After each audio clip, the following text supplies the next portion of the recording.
Hey guys, I've been away for a while, so I wanted to kind of give you an update, what's been going on. So that's what this video is about. Let's take a little walk.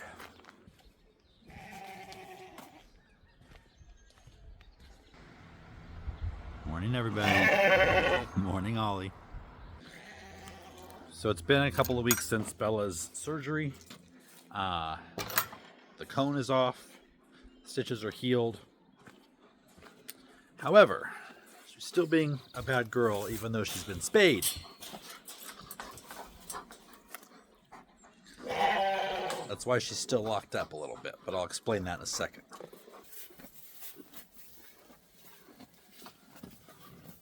So I experienced another sign that Daisy is most likely pregnant. At this point she'd be, 4.5 months? No, 5 months pregnant. She's due in May, if she's pregnant. I think she is now, because not only is she getting rounder, but her teats are getting longer.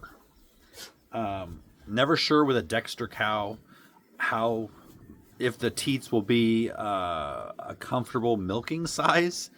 And we chose Daisy specifically. Well, we chose her mom because her mom had an exceptionally large, good-looking udder and teats for a Dexter cow. Dexters they produce great milk.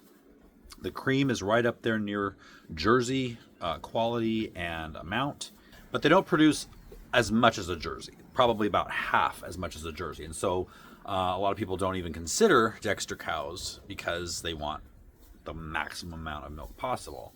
But for our size homestead, we're thinking she's going to give us exactly what we want. But anyway, I have made it a point now for the last week or so, when I feed her, to reach underneath and, what's a way to put this that's not weird?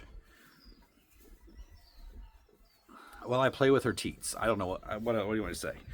I just want her to get used to them being handled, because in a few months they're going to need to be handled on a daily basis. So anyway, she's been really good with that. Sometimes better than others, but for the most part, pretty good, especially for just getting started.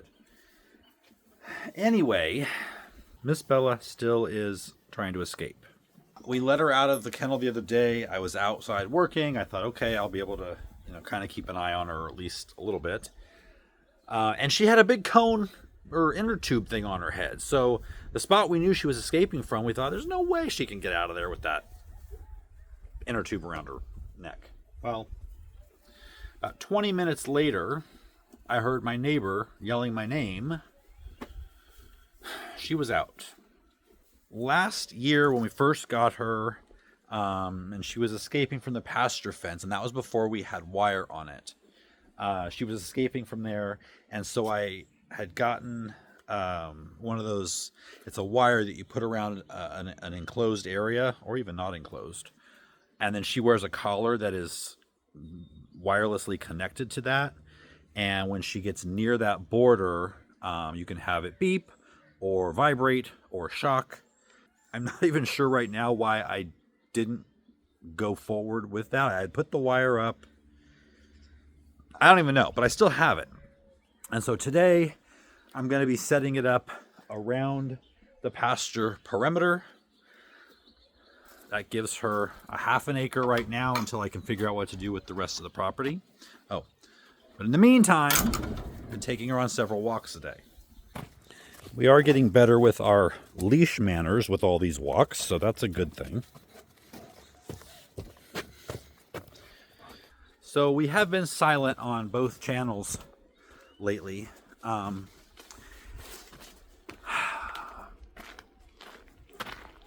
And I know a lot of you probably thought, well, I know because several of you in the comments or private message or whatever were asking if the fires in San Diego were near us, and if that's why we hadn't been around. There was one, and we had fires on both sides of us. One was pretty close. In fact, I think if the wind had been moving our direction, we could have been threatened. It would have had to get quite a bit bigger than it did get, but The wind was blowing it away from us, so we weren't threatened. And then the other one was way down south, so we weren't threatened at all with that one. It has been a scary month for fire fears, that's for sure. I had heard from my neighbor that we actually, Southern California, I guess, or maybe all of California, it's the driest July to December, meaning 2024, July to December, the driest we've had since 1800 something, so over 100 years. I am happy to say that a few days ago we got a pretty decent rain, and we've got another one supposedly in what's this, like next week sometime. So that's good news. We need that. It'll probably be a dry winter anyway, but you know, if we could get at least some rain every once in a while, that would be helpful. So fires weren't the reason that we have been MIA. As many of you know who watch this channel, Emily's dad since October has just been in poor health, hospitalized multiple times, and it just seemed like for every step forward there was 2 steps back. And unfortunately last week he passed away, and so we just didn't feel like, or I didn't feel like being on camera. Just wanted to be with family, and I did do some things, you know, kept myself busy in the garden. Gardening has always been my best therapy, and I've heard from a lot of you, same for you. If you use gardening as therapy, let me know in the comments. Anyway, obviously I'm making videos again. We still don't have full closure because the funeral, for multiple reasons, couldn't be scheduled until February 22nd. So still a long way away, but you know, you've got to move on, and I have a business to run. So anyway, the last week off, actually it's been 2 weeks because he was really sick for the first week, and we've had family here and stuff. So anyway, that didn't stop me from actually being out in the garden, like I said, getting some work done. So I want to take you around, and actually quite a few things have been done here in the past couple of weeks. So let's go take a look. So first off, let's take a look at the pasture. Now, it's filling in, but it's growing slow. It's not growing tall yet. And that's just because of the weather. Once the weather starts to warm up, it should start growing more vigorously. It may not be spring yet, but I'm preparing. I've got 2 big loads of mushroom compost delivered to mulch all of my growing areas.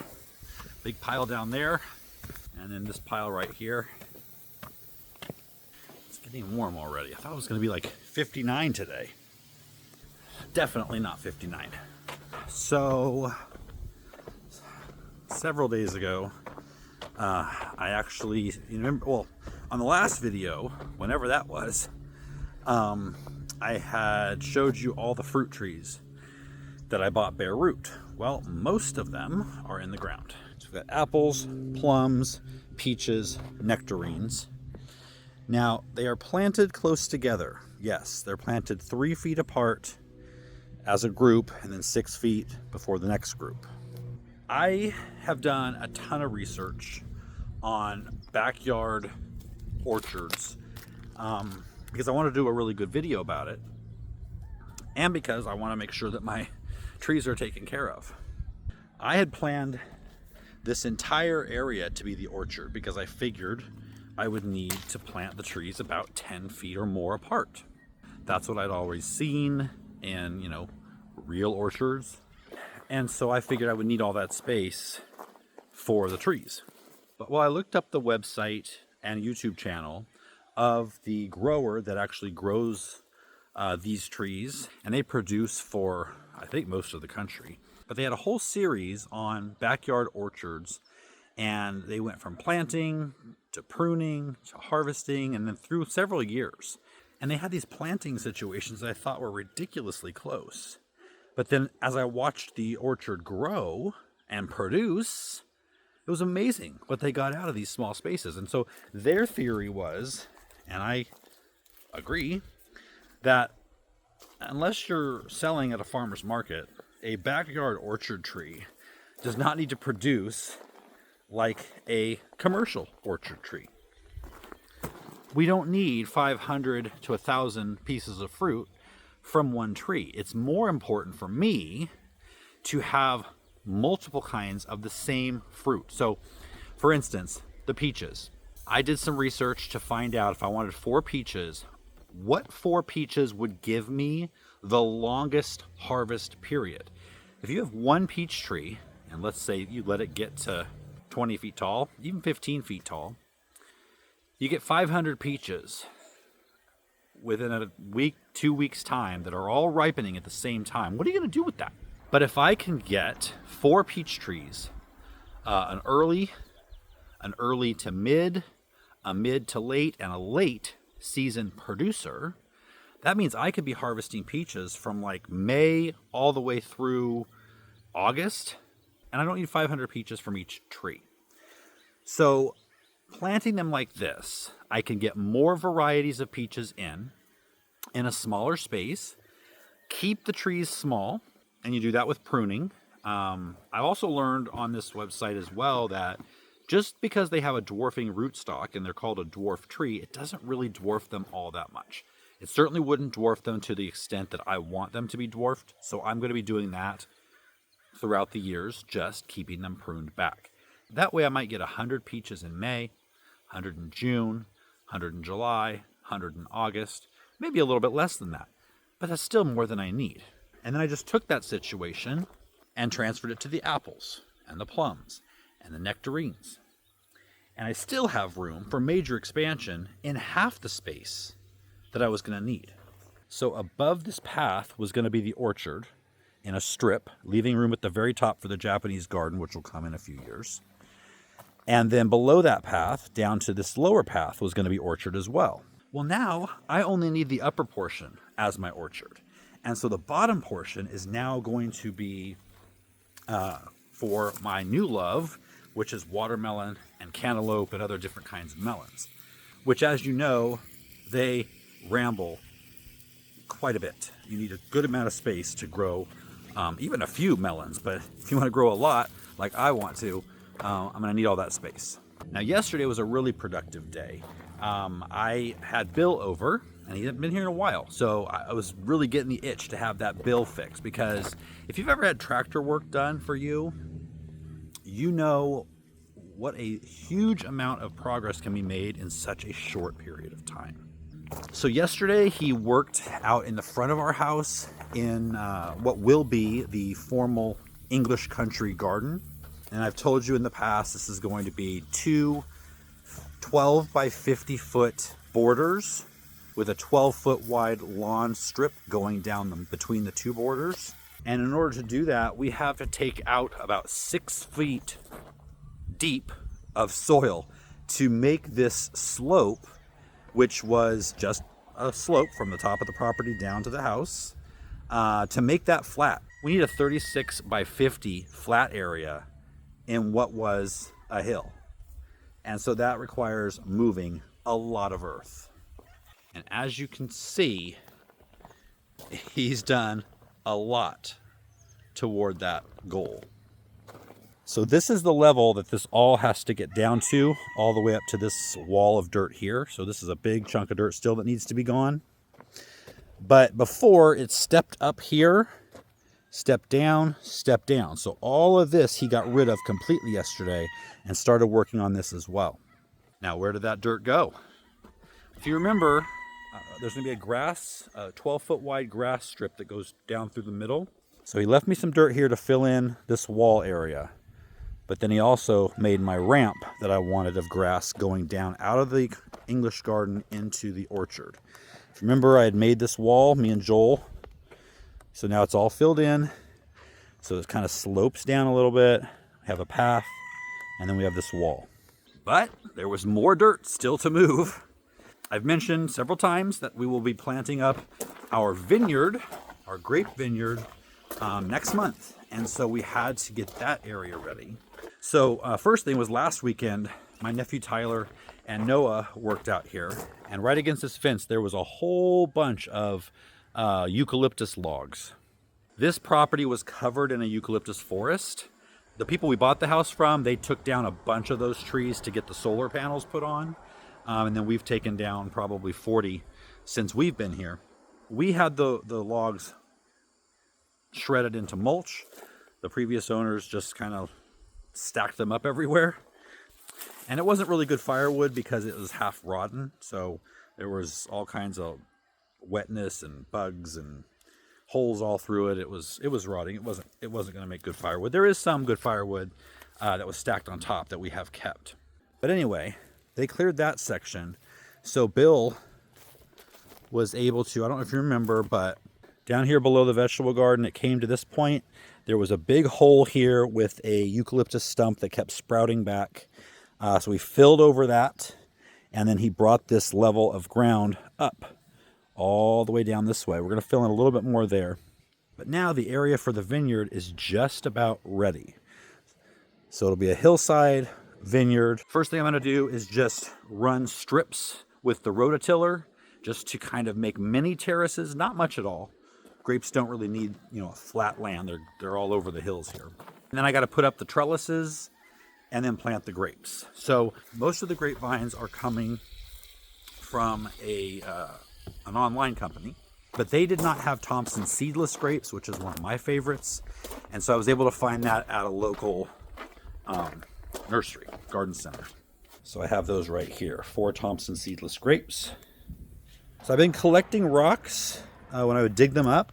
I started a wall here a couple of years ago, actually, to hold up this path that comes down, but it's growing with a bunch of weeds through it in the summer and you can't even see them. So what I'm going to do is I'm going to take this wall down and then use all these rocks and some mortar that I'm going to color a very similar color to the rock.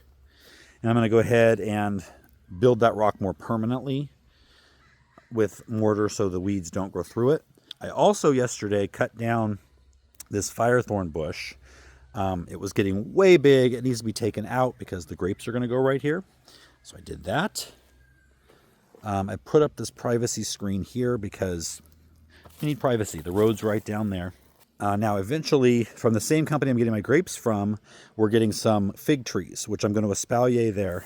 And I put up a tall PVC pipe against the fence to see. I put a 12-footer to see how tall I need to get those hedges or the espalier fig tree. And 12 feet was just the right height. So when I'm standing up here at the highest point where you'll be able to see, you'll be able to look over here and not see the greenhouses that are over there on the other side of the street, but you will be able to see the mountains in the background. So the privacy fencing thing there is just temporary. I'm also, as I mentioned before, I'm going to be digging up this fig here that I started to espalier against the house and move it down there. And this is, I expect that to be filled in, not 12 feet tall, but the fence part will be filled in probably by the end of this year. And I would say by the end of next year, we'll have the entire 12-foot tall fig espaliered hedge. So they grow fast.